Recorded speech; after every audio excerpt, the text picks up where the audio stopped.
I welcome my viewers to a very special episode, and we are not doing it in a studio. We are under the open sky, and my guest today is Parakala Prabhakar. And Parakala Prabhakar, he was here to deliver the 8th Foundation Day lecture of Northeast Now. So, and we are so happy that he is with us for last few days, and he had also gone to Bhutan. So I welcome you to this special interview, and I want to know. So you did go to Bhutan, and you had also come to Assam earlier. So how is this trip different from your earlier trips? You forgot to mention that we traveled together from Hyderabad.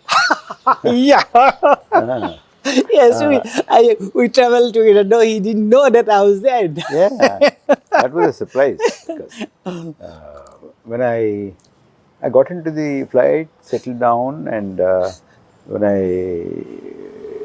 saw somebody coming and occupying the seat next to me, and then that person said, "I came here to welcome you, to receive you." I said, "Who is this?"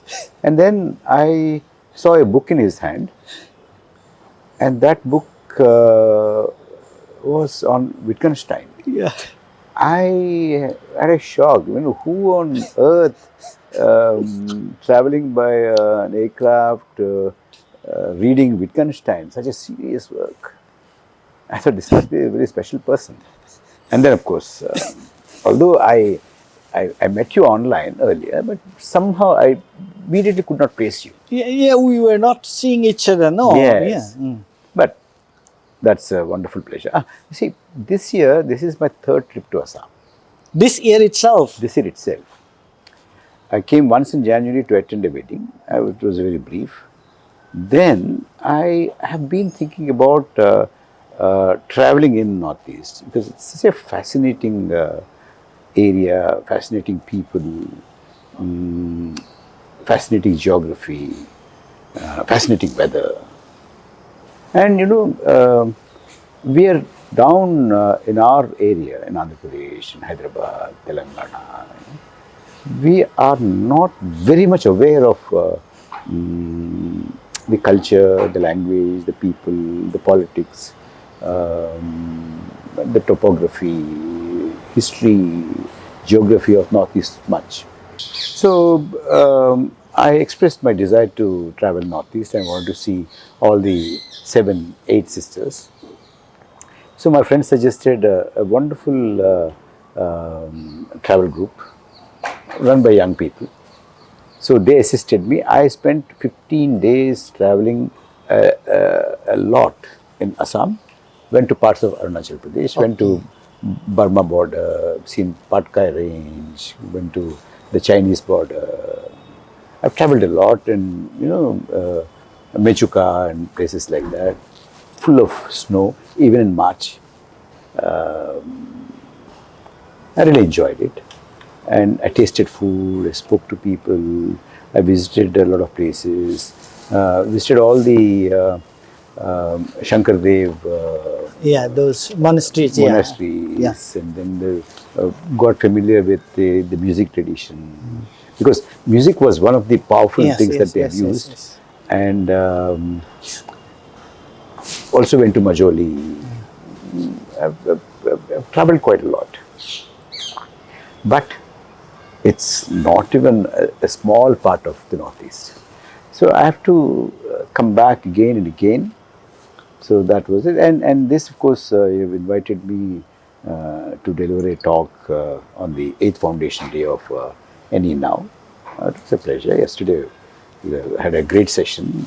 The audience was very engaged, very live to what's happening in the country. So, and of course, my desire to come again and again and see the entire Northeast has only strengthened with all these visits and all these meetings. That's really great. And since last evening, I've been receiving messages on my phone, and everyone was actually praising the lecture. They were saying good things about the your lecture. So it was really great. Now, my next question is so in while we're traveling, or I do not know when, you said that okay, you till graduation level you studied in Telugu medium, and I also read somewhere that your grounding in Telugu literature is quite deep. So, uh, why do you think that this grounding in one's mother tongue, how does it help, and why is it necessary? See, if you look at it from the theoretical point of view, a child grows in an environment, where a language is heard, a language is spoken, you try to learn, the child learns. Um, you see, the thing is that one tends to pick it up naturally. You don't learn a language in the sense this is the grammar, these are the prepositions, this is how you use it, this is the vocabulary, this is the diction, these are synonyms. You don't learn it that way. You just naturally pick it up. And I think because it's natural, the brain doesn't have to struggle really to learn. There's no split there that you speak something at school and you learn something at school and you come back home and something else is, you think in a different language, you translate that into another language to learn, to write, to speak. So that struggle isn't there. There is no effort. There's no effort. No effort. It's very natural. Very natural, effortless. It comes to you because you see, it is more oral. You listen to it, and you're tuned to it.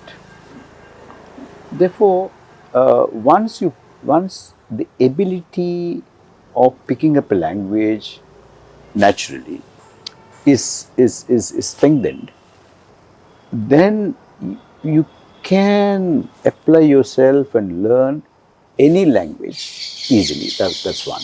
The second thing is you understand because you're rooted in some place, in some language, in some thinking. You can leap from there. You have a strong base to leap from. You're not rootless. You're not suspended in midair. You are not in the air, yeah.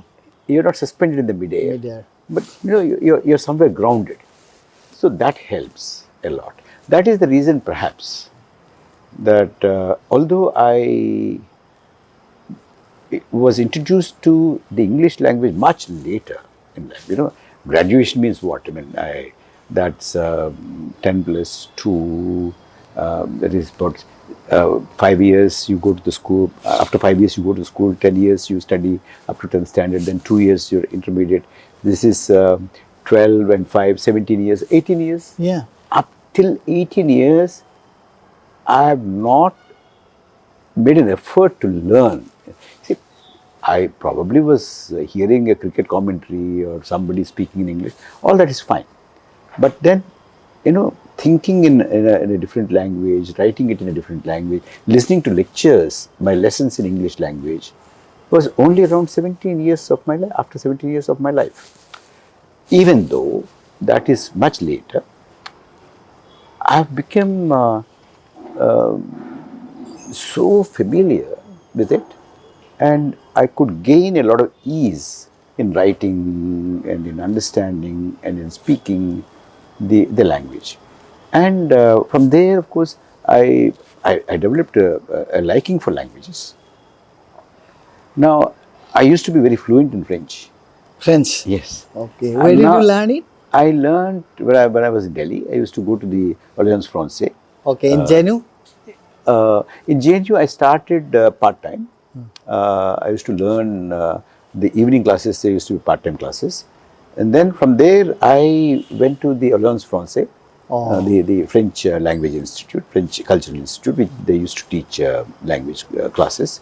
So I went there. And after I went to London for my PhD,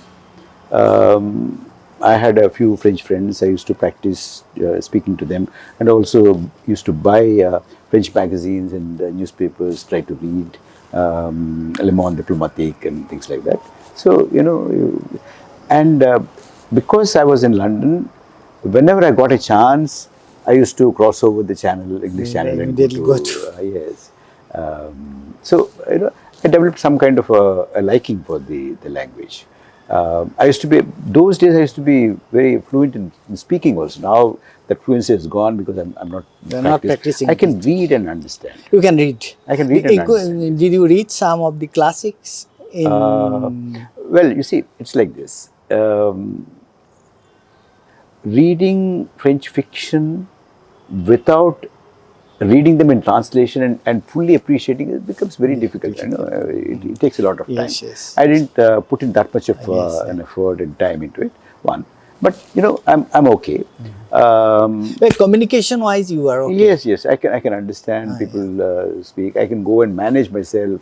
I can buy things. I can go to a hotel and order some things and maybe get into a bus and buy a ticket and speak to the person or ask for directions. That kind of a thing I can manage.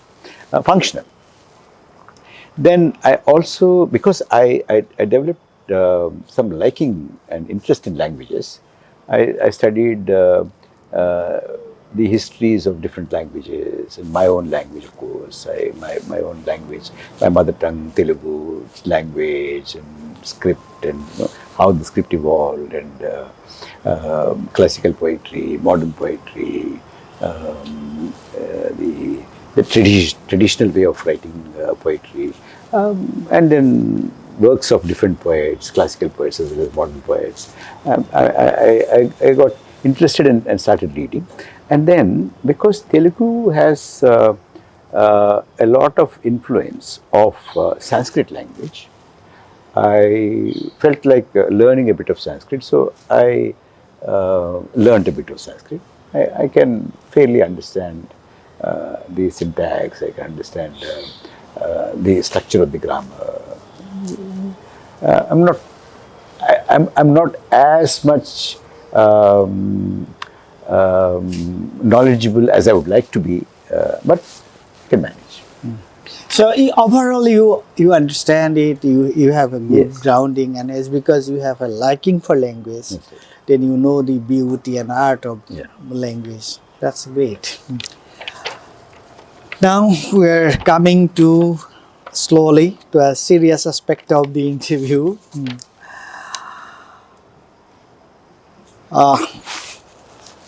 This regime is in a construction spree. They are demolishing old structures and replacing them with the new ones. I am speaking about the present regime. Everything they are trying to sense everything. Everything. Is the India we were born and familiar with disappearing slowly? What exactly is happening? And what are its implications? The way things are happening all around us. From there, I just formulated this question for you. Hey, construction is fine, but should construction happen along with or after destroying something? Should there be a destruction? India is a vast country.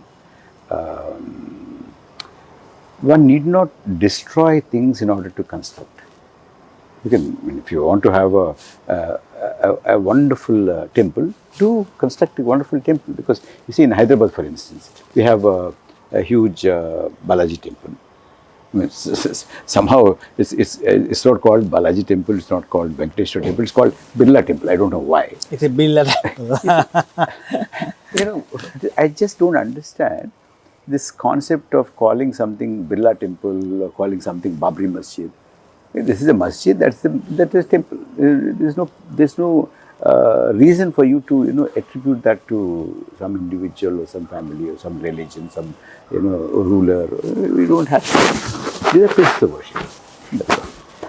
The second thing is, I think this regime is missing one very vital point of Indian history.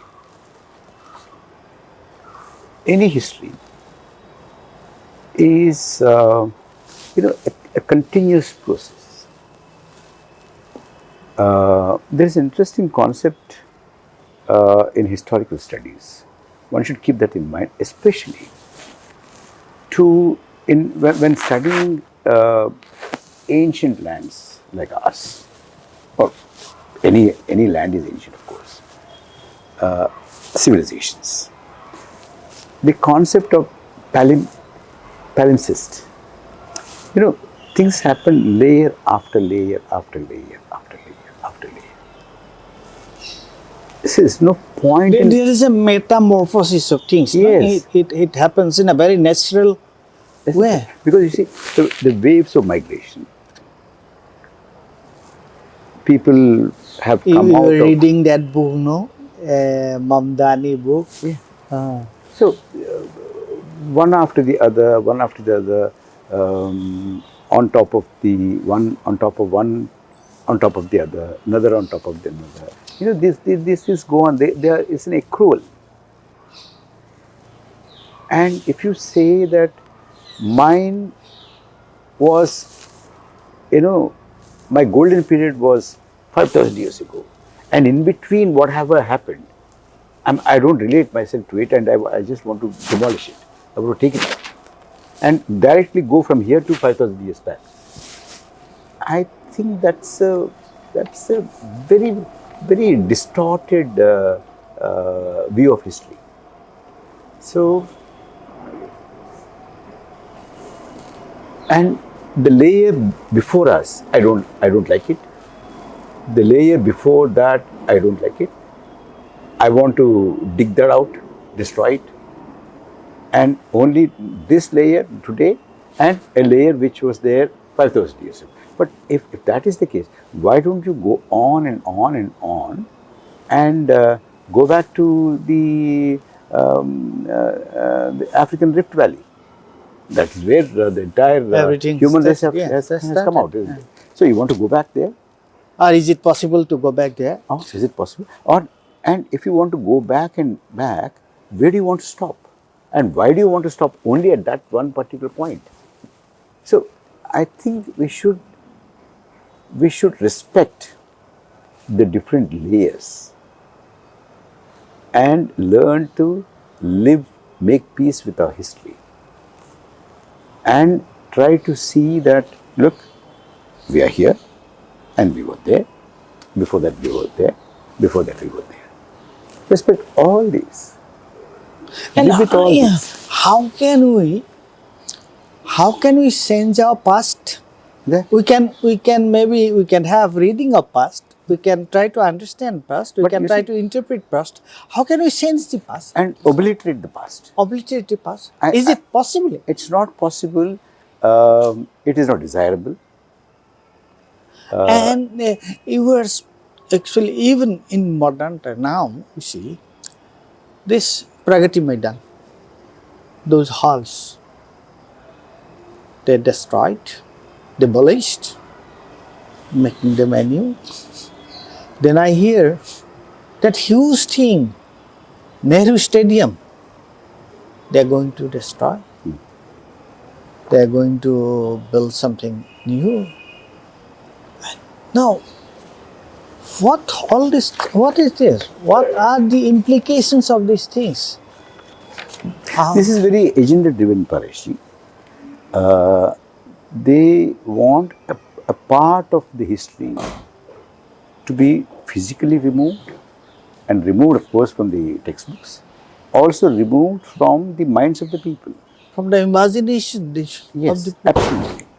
So they just want their version of history, their version of the past, their version of art, their version of architecture. I think this is a very narrow view of our land, our culture, and completely cutting ourselves from the gradual evolution and layer after layer of our progression.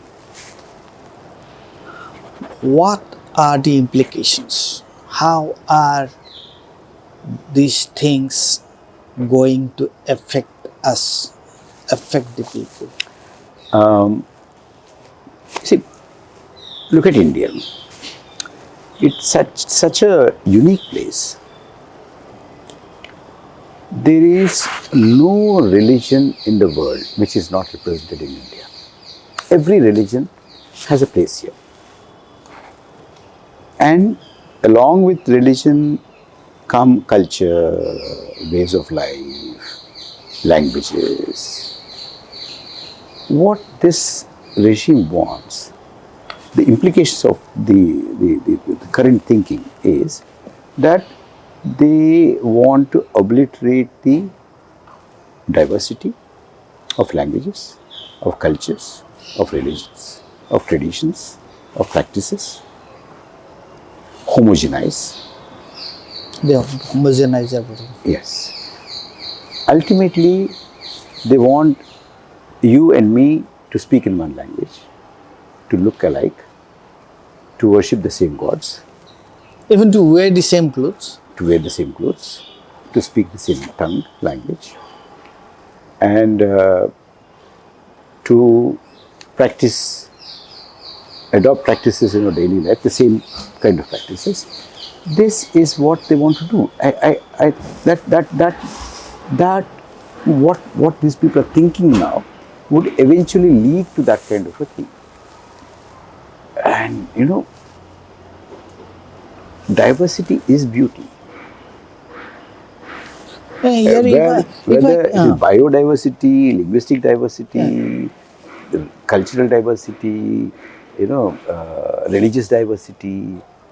it's beauty. It's beauty. Beauty. It's the No, richness. that what happens actually when I go, when I see people on the streets, and when I see, you see, they are dressed up with different attires, different people wearing different dress, and I feel so happy about it.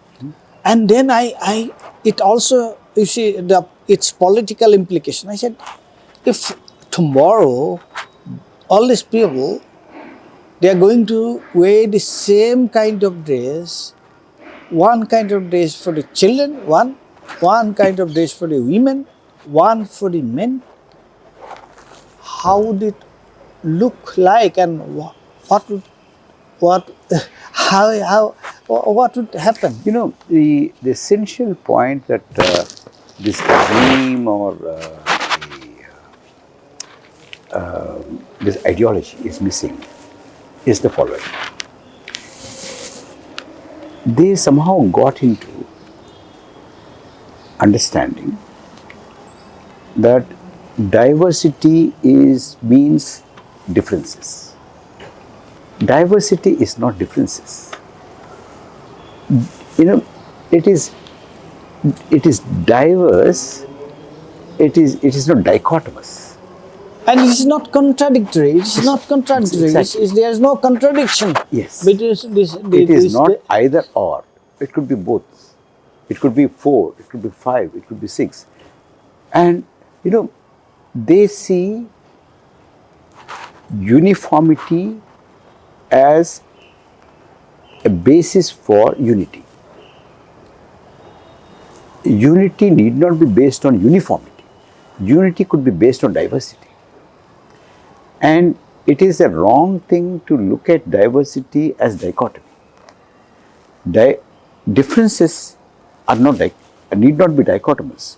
Differences need not be contradictory. Difference doesn't mean contestation.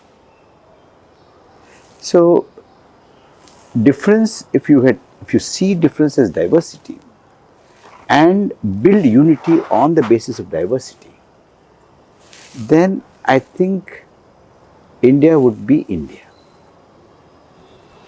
which has been, it's a land of diversity. It is like the world itself. Now, what they want to do, what the current thing, the implications of, you asked me about the implications. Implications are that they want everybody to be alike, and those people who are not alike are others. They have to be either pushed out Or or they have to be merged. They have to be forcefully, absorbed. forcefully, forcefully, forcefully absorbed, or when you can't push them out, it's not practical. If it's not practical, and if you can't absorb them, you want to physically eliminate them. Now, it has happened in history. A lot of genocides took place. You know. Yeah, now, right at the moment, it's in our eyes. Yes. It's happening in Gaza. Yeah. It's happening. Yeah. And that is the ideological basis which is ready to be played out in India also. I don't think, whatever is happening, if unchecked, is going to stop here. It will go and take the form of what is happening in Gaza. It might even take the form of what has happened in Hitler's Germany, and it might also take the form of Nagorno-Karabakh, Hungary, these places. So, if you are looking for homogenizing, obliterating the diversity, and say that this nation belongs to only one type of people. If you want to still live here, you can live here, but as a second-class citizen. So that is genocide. Now, the Indian state was formed on a completely different basis. Yesterday also in our lecture I was talking about you them. spoke about it. You see, the thing is this. When we gained independence, we did not quarrel about who should be the part of our country. Everybody who is here, resident here, Was belong to India, part of the country. We did not go into what is your religion, what is your caste, what is your race, what is your color, are you educated or not. We've given franchise, universal adult franchise, to start with. The beginning itself, from the word go, was given only here, nowhere else. So that is the India. And now, in the form of, this regime attempted in the CAA and RC, because there is a huge backlash, now I think that is coming back in the form of SIR, a backdoor. Paresh, in a modern world, in a modern political society,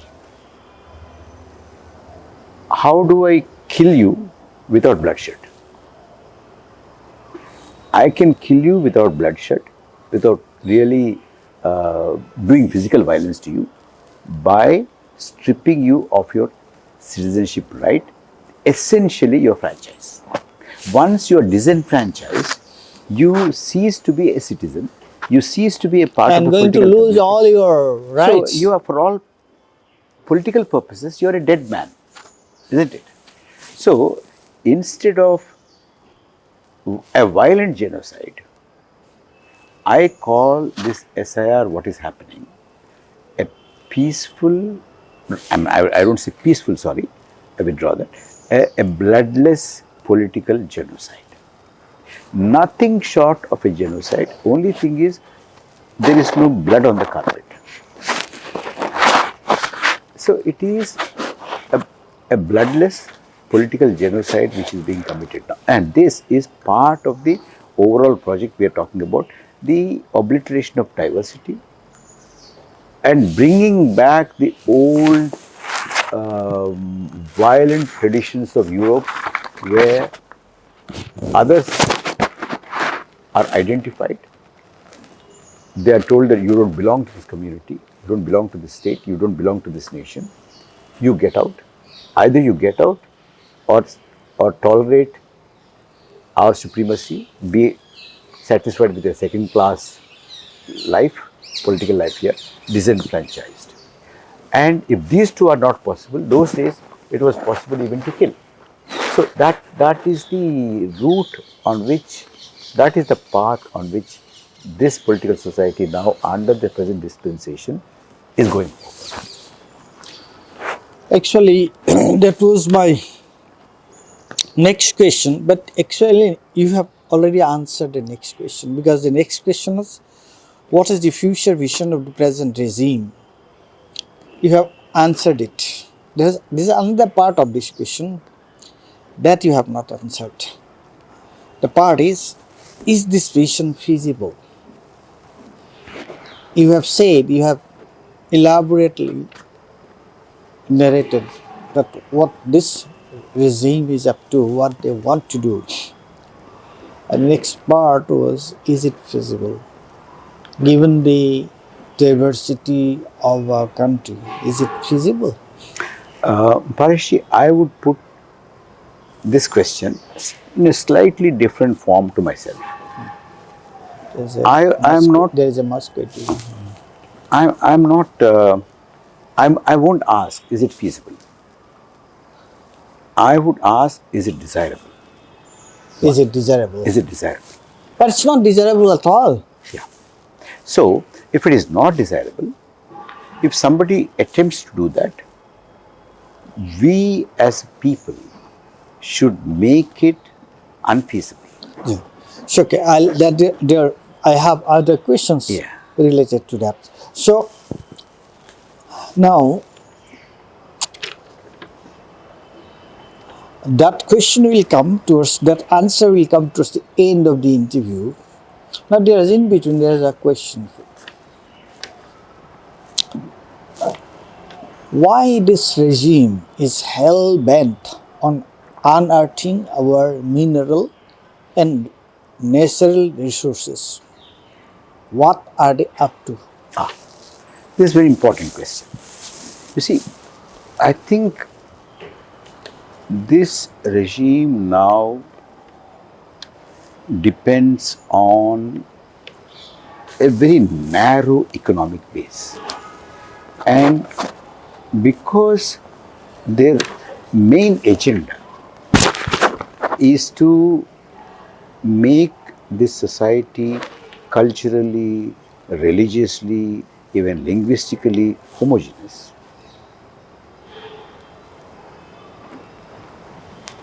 And they are whipping up passions in that direction. They do not see that economic equality, equality of opportunity, reduction of poverty as values. And here I have invested some thought into this. You see, because their vision is hierarchy in cultures, hierarchy in religions, hierarchy in languages, hierarchy in practices. They're wedded to a hierarchical society. My religion is better than your religion. My language is better than your language. My culture is better than any other culture. This is, you are ordering the languages, religions, cultures, and practices. You're not looking at them as equal. Therefore, they don't mind looking at the society again in a hierarchical way.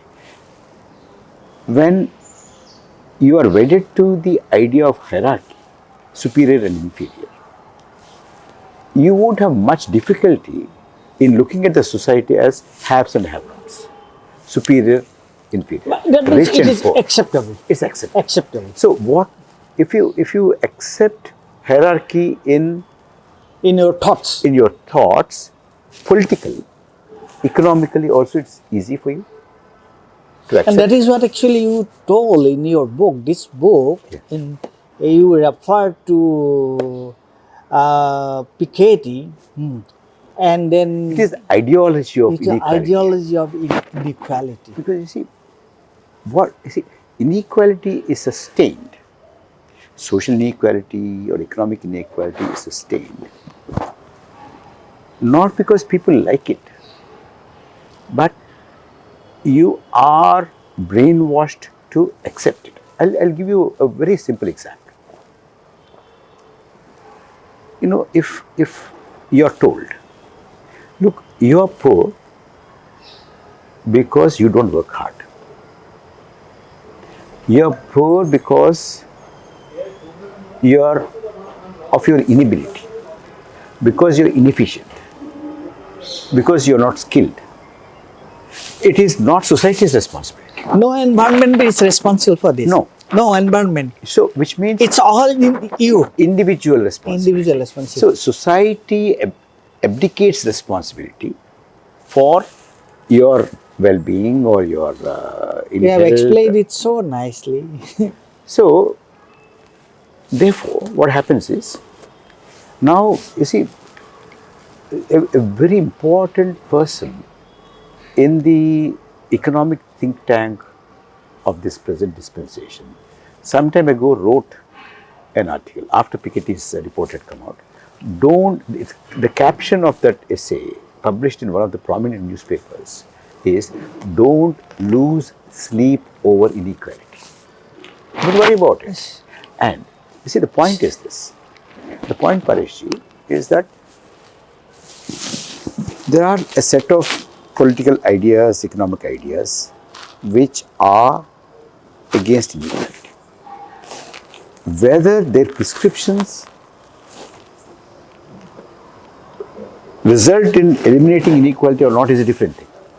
That could be efficient strategies, inefficient strategies, maybe efficient strategy implemented inefficiently, all that is fine. You can quarrel with it and you can say not that way, not this way. But there is another set of ideas where they argue inequality is actually good. Don't laugh. It's a serious matter. They say this particular set of arguments says, let there be inequality. Let rich people have more resources, and it is justified by showing that they work hard, they are more efficient, they are smarter than you. That's one. The second thing is, if they have riches, they invest, and because of their investment, employment is generated. You and I can work there. This is another. So, which means that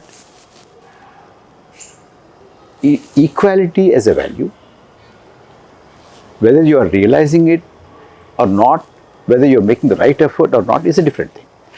But here, the alternative is inequality is good. Let there be inequality. Only with inequality you can achieve progress. And that is why you have very eminent personalities who are in the think tank of the present regime, economic think tank of the present regime, who say that don't lose sleep over inequality. Who was this man? Professor Arvind Pangaria wrote, Oh, don't lose sleep over inequality. he was there. It was published in Times of India. Ah. And I think Piketty was very right, and your interpretation of this thing is also very Isn't it? So, adequate. And for instance, some time ago, you all remember, I don't have to name names, there was a huge headline grabbing wedding that took place. Yes. And a lot of celebrities came. I know. Almost everyone was there. I saw a social media post once during those days. Somebody posted the e-invitation of that wedding, which is they've digitized the invitation and put it. That invitation itself probably would have cost a few lakhs of rupees.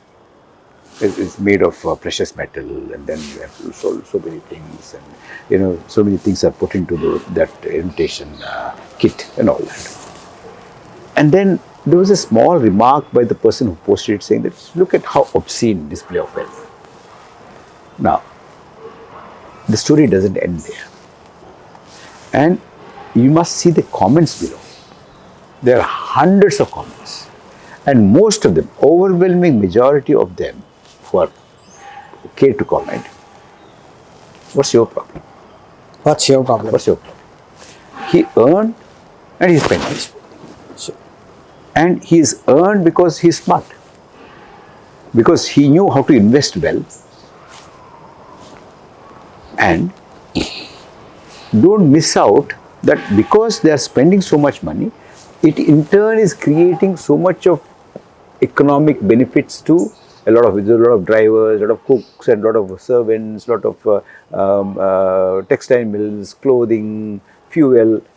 So much of downstream economic activity that wedding is generating. And that is the kind of arguments you see, which means that they are not only tolerating inequality, they are actually aspiring or they are celebrating, promoting and celebrating inequality, saying that inequality is ultimately good. Equality will get you nowhere. This is the kind of narrative that is now gaining popularity among some sections. Okay. Now, what does it have? What kind of a political implications does it have? What kind of a cultural, sociological implications does that have? If you accept that, then you would also accept inequality in your society. Inequality is natural. It is very natural and necessary. And you celebrate inequality. But you see, the point is this. Often, when I go and discuss with people, they say, do you think all religions are equal? Do you think all languages are equal? But Paresh, let me ask you, is your mother great? Is she? Is your mother great? Okay. She is great. My mother is also great. Yes. Tell me, is your mother great or my mother great? This is a nonsensical question. Isn't it? Both mothers can be great. Great. There is no need for your mother to be greater than your my mother, or my mother to be greater than your mother. So, your mother is great for you, my mother is great for you. Similarly, your religion is great for you and my religion is great for me. Absolutely. Your language is great for you and my language is great for me. Absolutely. Why can't I say or accept your religion is great for you, my religion is great for me? That is secularism. Secularism the state doesn't sit on judgment and tell you this religion is great or that religion is not great, this religion and that religion are equal. No, it is not judging It's at not all. a question of equality. It is not a judgment. It is not the state's role here in a secular country, in a secular state is this. The state doesn't sit on judgment whether this is great or that is great. It doesn't even say these are two equal. It has no business. It has no mind to say that. It just accept it as it is. More than that is whether you practice that religion or this religion, whether you speak that language or this language. We are equal, not those. It has no opinion on those languages and religions. But as individual, citizen. Yes. Whichever actually faith you belong to, yes. That doesn't mean, but then as citizen. Exactly. As a citizen, it doesn't matter in whose womb you are born, which tongue you speak, whether you pray turning to east or you pray turning to the west. Doesn't matter. To me, as a state, both of you are equal. So equality is that. Equality is not sitting on judgment on religions or languages or practices. No. And these variations that I have spoken about, celebration of inequality and efforts to eliminate inequality or reduce the inequality to the minimum, if not elimination. This is the main clash today that is happening. One school of thought is celebrate inequality. The other school of thought is no, we should eliminate inequality as much as possible. Now, if you are offering me a choice, would you choose somebody who celebrates inequality, or would you choose somebody who is against inequality but probably is not able to Solve eliminate this, it? eliminate it. I would always choose people who are trying to eliminate inequality but probably are not succeeding, but I would help them to succeed rather than choosing To supporting the other extreme. other extreme of people who celebrate inequality. I think India is facing that question now. And that can be worked back into economy, culture, religion, language, everything. Everything that is there in the public domain today. And you have actually beautifully analyzed it. You have given a different, actually it's not different. You have given a reading of secularism, a different reading of secularism. Actually, this is very insightful and it's very interesting. Now, I come to my next, and this is my last question. Maybe there might be one or two supplementary here. Now, under the circumstances what we have already discussed, my mind goes again and again to the challenges facing our nation today. These are the challenges you have already described. Like any concerned citizen, I want to understand the maladies in true perspective. That is why we are discussing these things.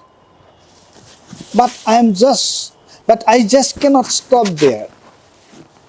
I also want a way out from this trap and mess. How do you like to respond to this thing? Yesterday also you said something, but then it's a different interview. So, Paresh, it's this. We've understood the problem. We've understood the different paths that are open now, and different ideas that are clashing now. And one idea, one perspective seemingly gaining ground and also threatening to overwhelm and completely change the character of Indian nation, the character of Indian state. What do we do? First of all, we need to have a clear understanding of the challenges, which of course we talked about. And others can have probably much more insightful ways of understanding the challenges. However, the point is that there has to be a resolve to arrest this trend and to roll it back. How do we do that?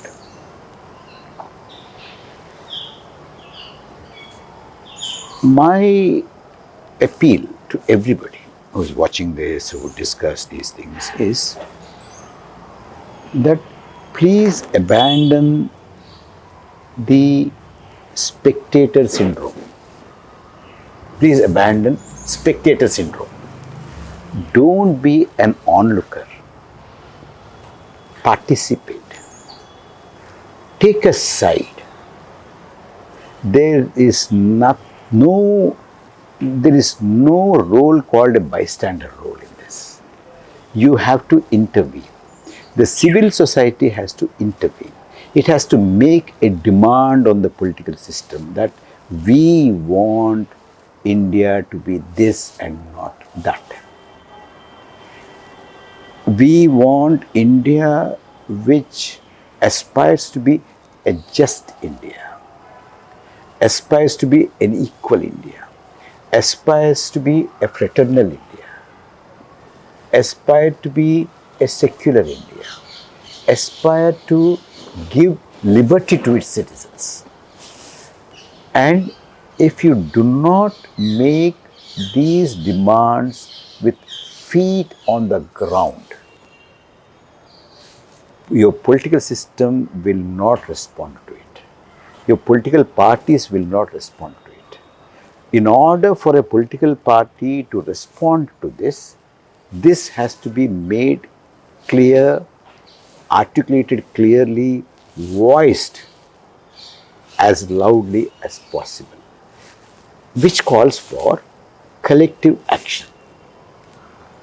And I'm fond of saying, to put it very strongly, please do not outsource these tasks of voicing, of demanding, of articulating, of pressuring to political parties.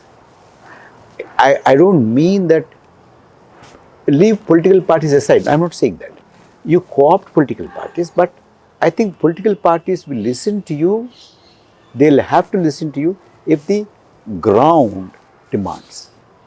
If the ground demands that you work for equality, otherwise you won't get the vote, they'll work for equality. They work for justice. They work for fraternity.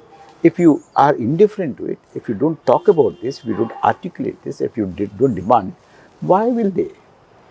So, I think we should understand that political parties are creatures of civil society's opinion. They respond to it. They have to survive, and if they have to survive, they have to respond to this. So, without civil society action, without civil society organizing, without civil society demanding, without civil society sharply articulating these demands, it is not possible to solve these contradictions, one.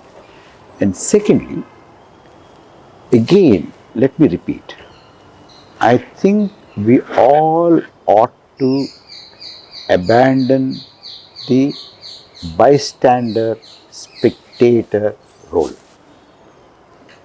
This is the only solution. This is this is, I think, very, very important. That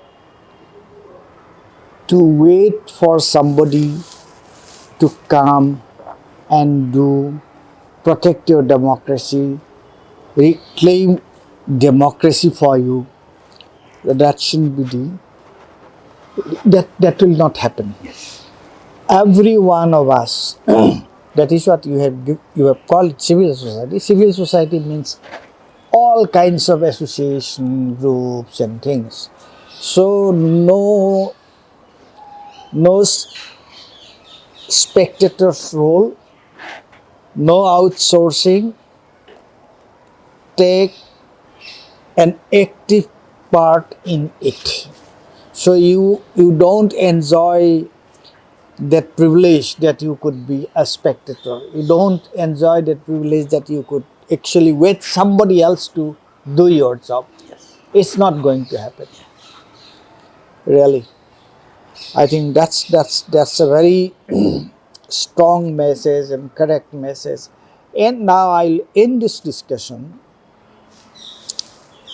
This is not a very vital questions I'm going to ask you, but still, I said that this regime, we critique them, we say all kinds of things against them, but we should also not make particularly two individuals responsible for this. One, I would say Chandrababu Naidu. Another, I would say Nitish Kumar. Because this will come down if these two persons don't support this regime. Of course, I mean, you are right in a way, yes. The present government is there in office only because these two parties and these two individuals, the leaders, have decided to support them. Even after that, when we analyze the 2024 mandate with empirical evidence, we came to the conclusion that 79 seats across 15 states have changed hands because of the electoral malpractice. Malpractice. So, Even the mandate is manufactured. mandate is stolen. It's a stolen mandate on which this regime is sitting now. And still they are behaving like including the two supporters that you're talking about. With all that, today they are 294 or something like that. With all this, 293, 294. You take out 80, 79. just they don't, They're somewhere at about 214, 215. where they cannot form the government. Exactly. That is one. The second thing is the non-NDA are now about 240 or so. Add the Those 79, Plus. it comes to about 313. Picture very clear. Absolutely. So the mandate is stolen, and the government is sitting on a stolen mandate, including the two supporters that you talked about. And that is the reason why, from a stage in our democratic life where the voters chose the government, voters decided who should be in government, now they want to turn it around and the government is deciding who should be the voter. So that with a stolen mandate much more effortlessly, they can implement this kind of a agenda without any interruption, without any challenge. Making the electoral process and the election totally meaningless and irrelevant. Absolutely. I think the take from this interview is very clear that we just cannot be spectators. We just cannot remain silent. We have to take an active part. We have to intervene. Yes. With these words, I do not know how to thank you for this interview, because I'm sure the viewers, when they will listen to this interview, then they will only be able to judge it, how clearly, how beautifully you have explained everything. I'm really, I am honored, I must say, and it's really my privilege to take this interview with you in this open atmosphere. I'm really, really thankful and grateful to you. Thank you very much, Paresh. Okay, Thank you. okay. Namaskar. Namaskar.